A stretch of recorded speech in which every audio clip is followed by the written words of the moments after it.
jërëjëf Mohamed Kandji yéen ñëpp yéen a ngi xaar tey nag gaynde yi dañuy wàcc ci terrain bi ci 13h incha allah fële ca Bafoussam tas ak équipe Zimbabwe les Warriors ñoom mbégte tey dala Ndongo Ndiaye di conseiller président de la République te moom mooy gérer lépp luy sport foofu Ndongo ñu ngi lay nuyu. maa ngi lay fay Alassane di nuyu mbokku ñiy déglu ak di seetaan i rajo ak i TV di ñaan que émission bi nekk une émission boo xam ne dina yokk quand même un peu ci ni askan wi gisee ni ñu doxalee. waaw Sénégal tey lay sóobu nag di jouer premier match am ci Coupe d'Afrique des Nations équipe bi dem na yegsi na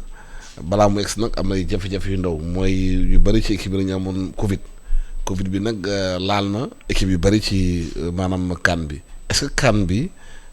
nuru la CAN bi xaw a jafe nuru la yeneen CAN yi dafa ñëw si benn contexte sanitaire bu xaw a garaaw. waaw CAN bi Alassane c'est une Coupe d'Afrique très particulière au sens où dafa am yeneen contexte ak yeneen enjeu yoo xam ne bokkut ak enjeu yi ñu daan gérer au départ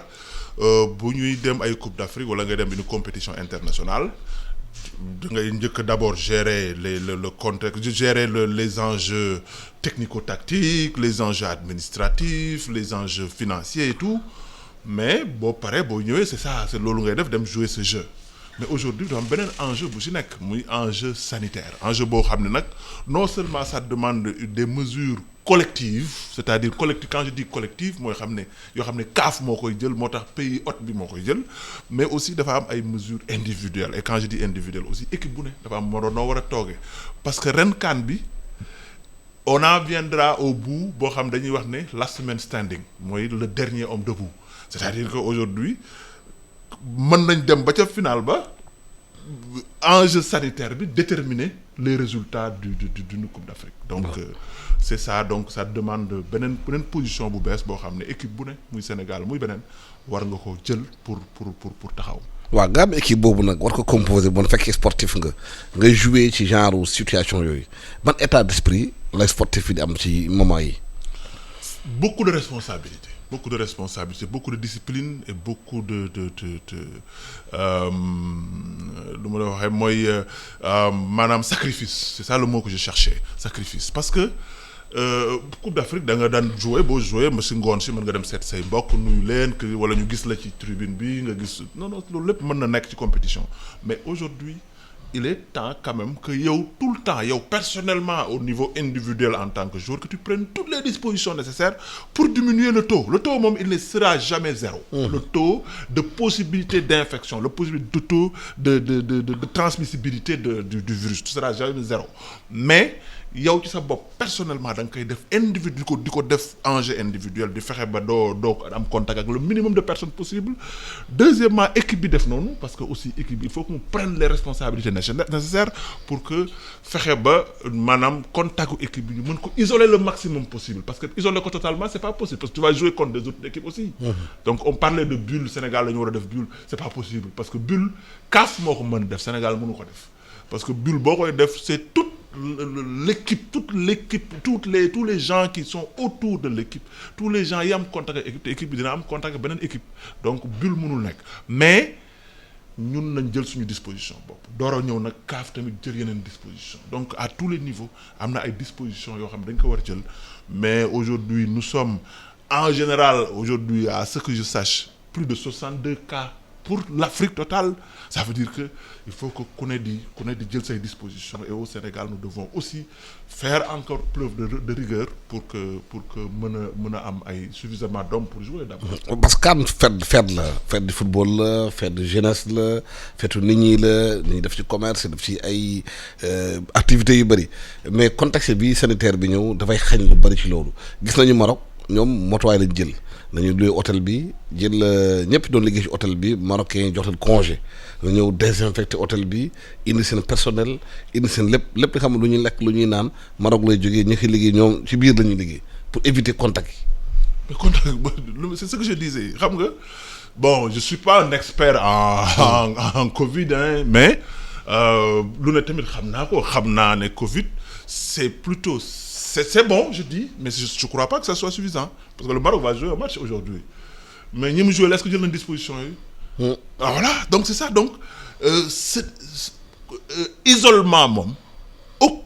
aucune équipe individuellement prise ne peut pas le faire parce que il faut que ce isolement boobu ñuy wax bulle que ça soit un isolement collectif encadré par la CAF nga xam dafa waroon jël équipe yëpp def leen ci bulle fopp arbitre boole ca bulle ba fopp encadrement technique boole ci bulle ba fopp même les journalistes yi jege jour yëpp ñu deboole leen ci bulle bi nga xam ne là ce serait une bulle totale. loolu mënul nekk c'est-à-dire CAF jëlul disposition yooyu donc aujourd'hui équipe bu ne da nga jël sa disposition. Maroc a fait preuve de professionnalisme je salue ce qu'ils ont fait mais je dis pas que ça soit comme ça léegi je pense que aujourd'hui il faut faire le maximum mais am na fenn foo xam ne jurul yàgg fa parce que ce sera pas nécessaire. waaw laata CAN bi di démarrer mooy premier match yu Cameroun Burkina coow amoon na. Burkina bi nee na dafa mën première équipe médicale bu ñëw defal na ay test deuxième équipe médicale ñëwaat defal na test pour ñoom dañu waa Burkina bi dañu soupçonné dafa am ay trafic bi ñuy def ci maanaam ci test yi parce que dañu yaakaar ne équipe hôte bi dafay jouer ci loolu pour éliminer ay joueurs yu bëri ñu mën a jouer polémique am na ci Sénégal yan matuwaay la war a jël justement pour contrôle test yi ñu bañ a am ay manipulation parce que mun na ci am. je pense que ça les dispositions ont été prises dispositions yi ñu war a jël nañ ko ci côté boobu parce que ñun aussi on a une équipe qui peut faire des tests par exemple de vérification d'abord li ñu war a njëkk a xam mooy ne c'est pas la CAF qui fait les tests c'est une entité privée déléguée par la FIFA qui fait les tests loolu ñun bu ñu defee test ba pare aussi équipe bi am na droit defaat ay contre-test am yu ñu ko joueur yu ñu ko wax ne ñooñu dañ ko et je pense que loolu bon xam nga nous sommes en Afrique aussi avec nos réalités boo nekkee ci këru jàmbur boo nekkee ci dëkk kooku tamit il fait tout ce qui est possible tout ce qui est légalement illégalement légitimement illégitimement possible pour gagner là aussi yow il faut prendre les dispositions aussi pour prendre la coupe c'est ça donc mais je pense que en ce sens sur le plan sénégalais ñun dispositions yi ñu war a jël nañ ko te yaakaar naa ne loo xam ne njuuj njaay ci côté boobu moom du fa mën a am terewul nag Cameroun ngay nekk ñoom lu ñu mën def dinañ ko def dinañ mën influencer les arbitres influencer le corps médical influencer les supporters faire peur à l'équipe ainsi de suite il faut tout faire pour que parce que loolu mooy réalité africaine et c'est ça qu'il faut endurer pour gagner la Coupe d'Afrique et c'est ça que je dis que pourquoi que il n'est pas donné que nga nekk favori rek gagner parce qu'en Afrique non seulement il faut être meilleur mais aussi il faut être plus dur il faut être endurant parce que gagner il y a le football comme je le dis et je le dis en basket je le dis en football il y a le football il y a le basket mais il y a la Coupe d'Afrique c'est différent c'est pas la même chose ce que tu fais à Liverpool ce que tu fais à Naples et tout ça c'est pas la même chose que tu fais dans les terrains africains c'est totalement différent c'est une autre réalité loolu nag je pense que ci dëgëraay bi la laaj je pense que les gens ont compris après les défaites après les problèmes qu'on a eu dans le passé je pense que maintenant mais foofu la Sénégal di bëri di xaar équipe bi parce que nee nañu depuis 2002 pratiquement ba léegi Sénégal sur le papier c'est la meilleure équipe africaine classement FIFA Sénégal mu nekk premier waaye ba léegi Sénégal gañewul dara et surtout problème bi ñu nit ñi di xool mooy mental bi endurance ci terrain bi xeex ci terrain bi boo gisee Cameroun de mu xëy na équipe Cameroun bi du équipe bu mag a mag waaye ci ñefe bi ci terrain bi du bàyyi benn centimètre dañ koy jouer ba mu jeex loolu la ñu koy xaar souvent ci Sénégalais fi ñu leen di xaar du leen di gis foofu. Bon, ça, je suis malheureusement contraint de vous dire que vous avez raison. Mais c'est pas un problème de l'équipe nationale, hein, c'est un problème culturel qu'on doit gérer. Culturel, moi, Sénégal, nous sommes endurants. Non, non, j'ai pas dit ça. J'ai dit que il nous faut encore, dans notre culture, apprendre entre guillemets à tuer c'est-à-dire que loolu tu es meilleur que quelqu'un nga dem dóor ko mu daan loolu des na on est encore masla on est encore il faut quand même maintenant le moment est venu de prendre de la hauteur te loolu c'est la différence c'est la petite différence entre gagner et perdre parce que aujourd'hui li gën a jafe ci sport mooy li ñu situation bi ñu nekk tey les gens croient que, écoute, voilà, on a la meilleure équipe, on a le meilleur gardien, la meilleure ligne de défense, la meilleure ligne de milieu, la meilleure ligne d'attaque, parce qu'on a la meilleure équipe, très sincèrement. Mais, c'est la situation la plus compliquée, parce que tout simplement, c'est la situation où tout le monde t'attend. qui demande un état d'esprit différent. Parce que état d'esprit bi ngay xam ne da ngay ñëw nekk outsider hold up nga xam ne loo am foofu beneen mental la bokkut ak mentalu tout le monde m'attend et je dois non seulement fexe ba attente yi ma kii ko mais ñëw ñi ma xaar ak ki ma man ma joggi leen jàll. loolu nag je pense que cette année war na mën a am parce que défaite yi ñu am dans le passé suñu jàngalul on aurait tort. Je pense que def nañ ay erreurs dans le passé def nañ ay comportements dans le passé yoo xam ne wan nañu ne war nañu il est temps qu'on grandisse et qu'il est temps et que ça doit prendre plus que ce qu'on donne pour lan moo manqué Sénégal surtout équipe nationale football bi mu gagné parce que gis nañu Sénégal basket ci Afrique ñoo doon trôné di gagné du bëri lan moo wuuteele yenn saa basketteur bi nekk ci terrain bi ñëw dugal bal bi dënk ko ak footballeur bi ñëw ba ci camp yi am problème dugal. Voilà mooy Alassane xam nga loolu il s'agit pas d'être un expert yow yàgg nga ci réew mi yàgg nga ci nekk fi observateur xam lu bari xam nga ni quand c'est une remarque que nous tous nous faisons hein quand on nous attend on rate le rendez-vous da ngay dem même équipe nationale basket da ngay dem ñu commencer di toj ba ñu ne dem demi-finale ba nga ne on attend c'est le bon moment boum. On rate le match crucial. Lu manque lan moo manqué qu'est-ce qui manque. Je pense que ça c'est une rigueur mentale bu des te loolu nag ça se travaille d'abord par l'expérience et que nous avons acquis l'expérience à mon avis parce que travail expérience boobu mooy ñu def la ko defaat la ko te loolu def nañ ñu ko defaat ñu ko. et pourtant loolu ndem si yàlla Bruno Metsu signal na ko bu ñu demee coupe d'Afrique coupe du monde ba dem quart de finale contre la Turquie benn interview bu ñu defaloon dafa ne Sénégal psychologiquement fa la ñuy pêcher. Absolument c'est ça la vérité parce que gis nga je dis ce que moi j'ai toujours dit contrairement à tous les Sénégalais qui disent que en 2002 on a réussi non en 2002 comme on dit en anglais we fell short. On est un peu en deçà parce qu'en 2002 nous devrons être la première équipe africaine finaliste ou même vainqueur de la Coupe du Monde parce que li ñu def ak fi ñu jaar ak montée yu ñu def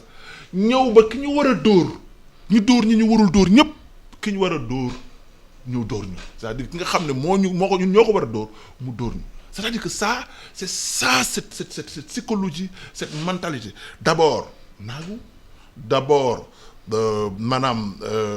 mental bu des ci pour dem le mental de tueur bi ñaar yooyu c'est des conditions psychologiques yoo xam ne il faut les surmonter maintenant parce que aujourd'hui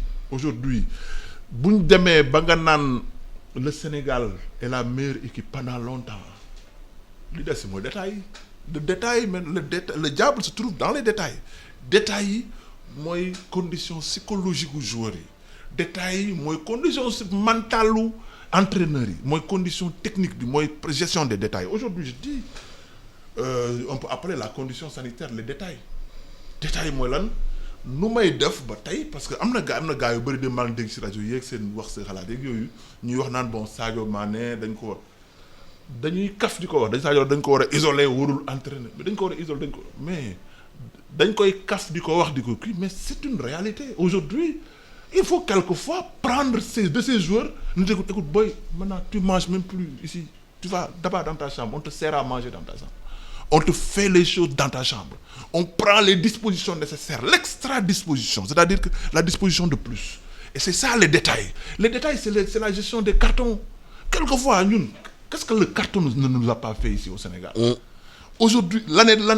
il y a 2 ans 3 ans on a raté les phases finales de la Coupe du Monde, la phase supérieure de la Coupe du Monde, pour des histoires de carton. Un carton que quelqu'un aurait pris en parlant à l'arbitre. Un carton que quelqu'un aurait pris en étant tout le temps dans le terrain. Il est dans un état nerveux et qu'aujourd'hui on a besoin de lui. Tu le fais sortir parce que tout simplement on n'a pas besoin de carton. C'est des détails. On a raté ce qui. On a Kalidou Koulibaly, la finale de la Coupe d'Afrique du passé. Si Kalidou Koulibaly avait joué, mais je pense que le résultat pourrait être différent. On l'a raté par une affaire de finale. Donc, petit détail, c'est la différence entre gagner et perdre. Je pense que notre expérience, war nañu may dara parce que expérience aussi mooy def erreur def beneen erreur dajale erreur yooyu ñëw def leneen lu bees. Aujourd'hui on a fait des erreurs dans le passé, on a raté des rendez-vous dans le passé, et je pense que toutes ces erreurs, tous ces rendez-vous ratés peuvent aujourd'hui être le bon mélange pour gagner. Mais est-ce que équipe bi gëm nga ne gaynde yi mën nañu gagner Coupe d'Afrique bi. Oui. naka. Ça parce que non, parce que je pense que d'abord on a l'équipe. Xam nga nit ki moom la condition sine qua non, sinon la plus grande condition, c'est d'avoir une équipe suffisamment bonne pour gagner. Elle peut ne pas être la meilleure, mais elle doit être suffisamment bonne. Et ça, cette condition est déjà remplie. Elle est la plus difficile. C'est la première condition et la plus difficile. La deuxième condition, c'est un encadrement technico-tactique, un encadrement administratif. Nous l'avons aussi, un encadrement... Oui, mais nous devons remettre en cause aussi l'expertise de l'entraîneur. Nous devons la meilleure équipe du monde, mais nous composons l'équipe tactique, il y a une équipe qui joue bloc bas, même problème. waaw mais li xew xam nga aussi dafa laaj science, dafa laaj ko entraîneur bu mën a def tactique. loolu mën na am parce que l'entraîneur aussi a fait beaucoup de bons résultats, hein, quoi qu'on dise, parce que quel que soit lu ko nit mën a wax je ne serai pas là à le défendre, hein, parce que moi je suis du côté il a fait des résultats, mais quand même boo xoolee ba résultats yi ba ci kaw ba ci suuf quand même il a fait des résultats, mais on a encore rien gagné. Ouais, on a encore rien gagné, mais on est très proche de gagner. Mais nag loolu aussi day dem ba ça devient une chanson vieille, trop vieille. Là bon bu ñu demee ba mu vieux ñu seet leneen, mais ce qui est important à savoir qu'aujourd'hui nous avons une expertise technique quand même reconnue qui est possible à dire, mais deuxièmement aussi yeneen disposition yu ndawaan yëpp gars yi jël nañ ko.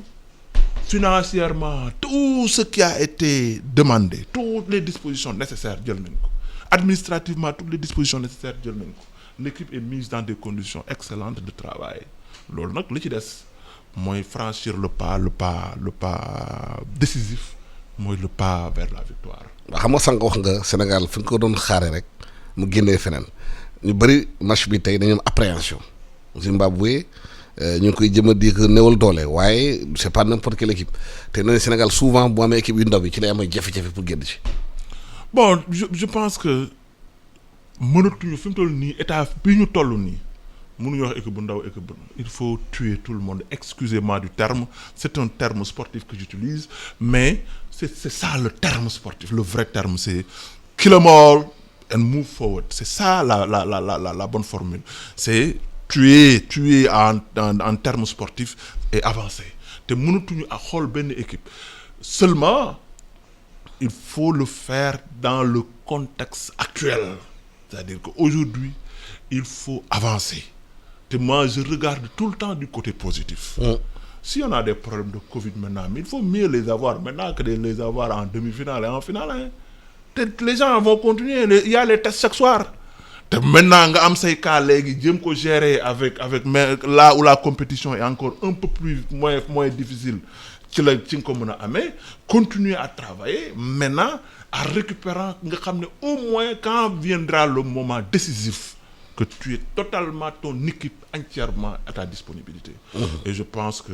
le Zimbabwe comme les autres équipes qui vont venir sont à notre disposition et que on ne doit pas regarder l'adversaire, on doit nous regarder nous-mêmes et jouer le jeu sénégalais, et si l'on le fait amul Zimbabwe amul keneen, on pourrait avancer vers le... waaw ñuy suivre sport suivre équipe nationale nee na équipe bi